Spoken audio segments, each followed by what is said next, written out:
Yeah, Kyle, what were you telling your guys at half that led? Pick and roll defense.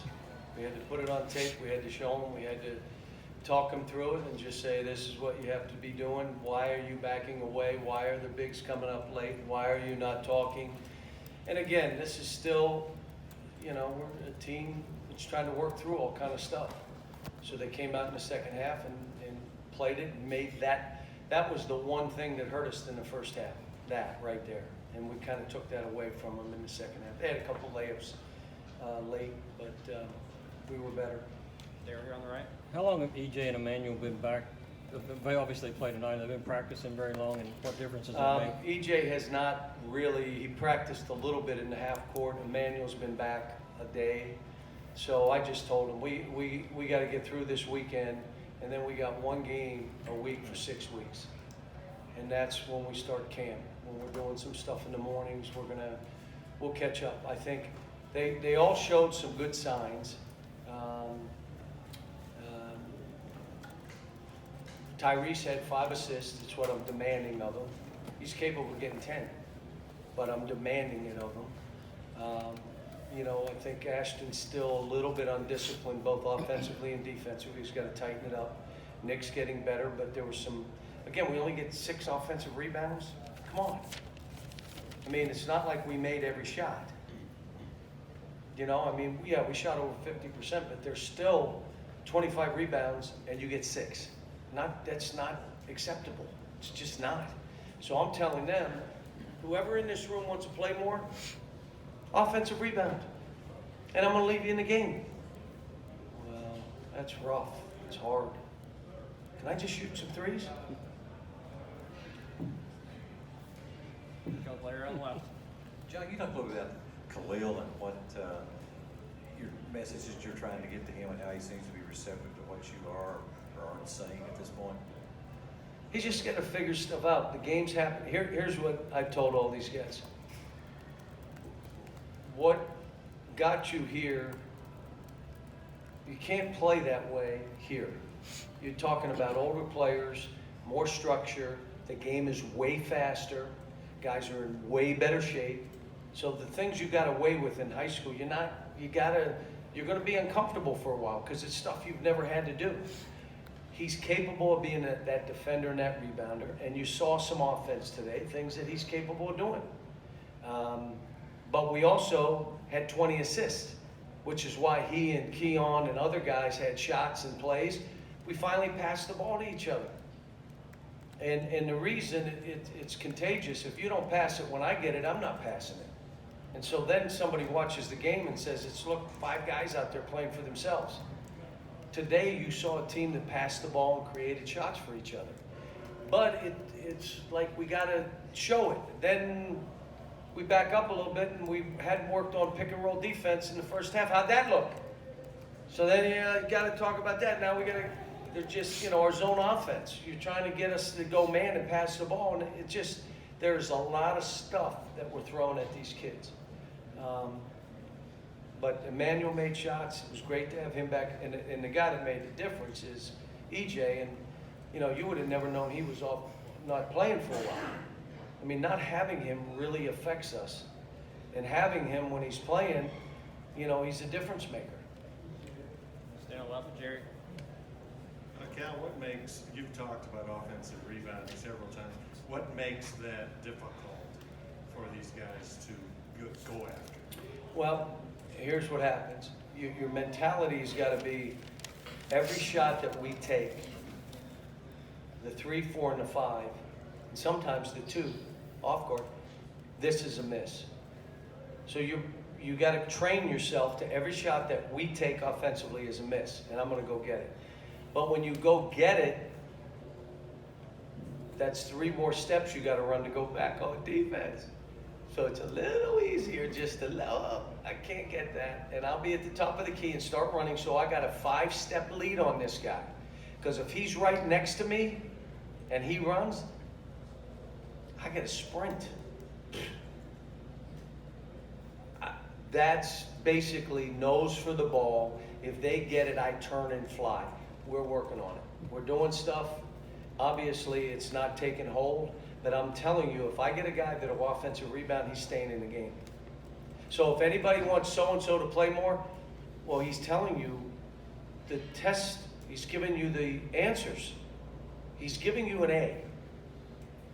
Go rebound offensively. That means do not accept being blocked out. Fight for every ball, and if you don't get it, sprint back. How about if we had 3 guys doing that, which some of my teams were that way. We were getting 17, 18, 19 offensive rebounds, which gives you 4 or 5, 6 easy baskets, which means if you play like we play, it's hard to beat us. But that's tough, mentally strong, experienced kids. Stand right here with Daryl. Yeah, John, it seems pretty basic, but why do teams sometimes not pass the ball to one another? Because they're concerned about how they're playing. So what I keep saying to them is they're all trying to figure out what they are. Emmanuel's even trying to figure out, with my mindset, who am I now? Got to get him to pass. Tyrese Maxey went crazy against Michigan State, shooting every ball. They all went in, kind of fool's gold. How am I going to play to create shots for my teammates? You have other guys, if they're not getting the ball because people aren't passing, when they get it, they shoot it. They take a tough shot, they turn it over, and they look, well, I only got 2 chances, what do you want? We're not a team yet. But today we made strides. We made some strides defensively, too. Right here with Keith. Hey, John, how good was it to see Nick play the way he did after he played in the last game? No, Nick's capable.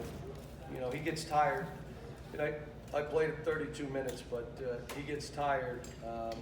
He's not the same guy. But when he's alert and active, his minutes should be about 28 minutes a game. Those extra 4, he fouls at half court. He's exhausted, just grab the guy. I mean, all that kind of stuff.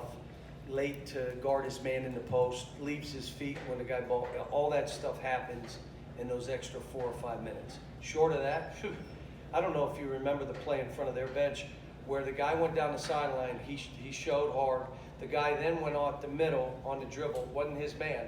He showed out there.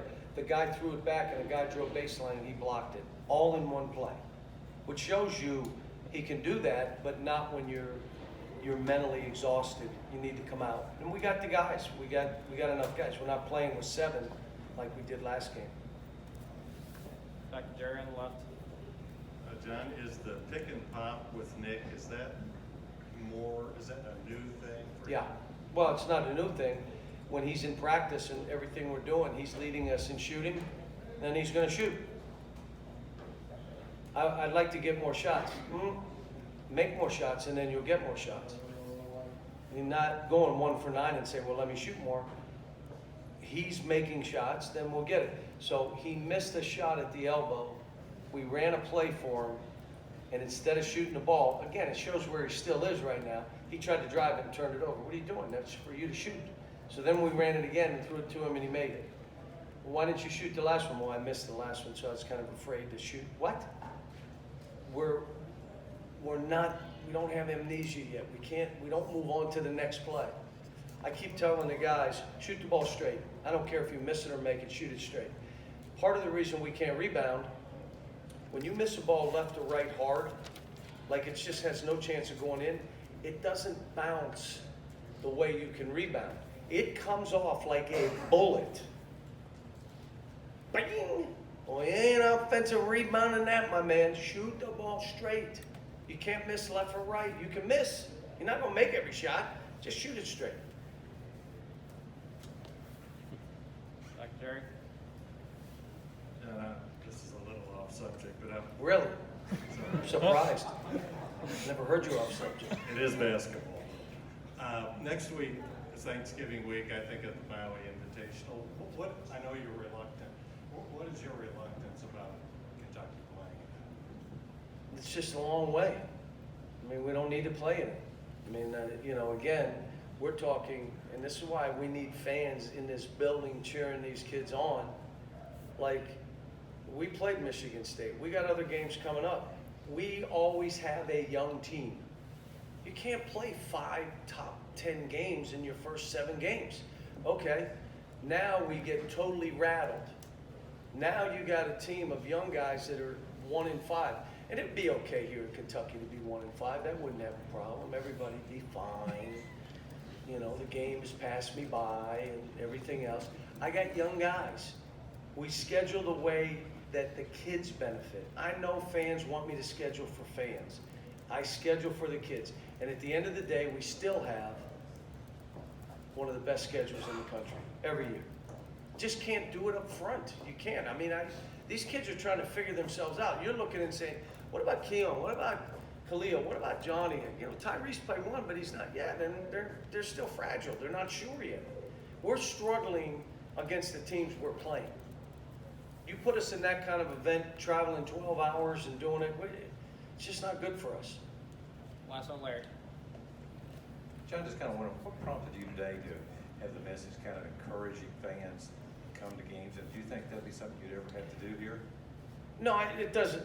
I don't need to do it, but I want the fans to understand the part they play for these kids. And when they walk in this arena and these fans are for them, even when they're struggling, it's a big deal to help me build this team up. You help me.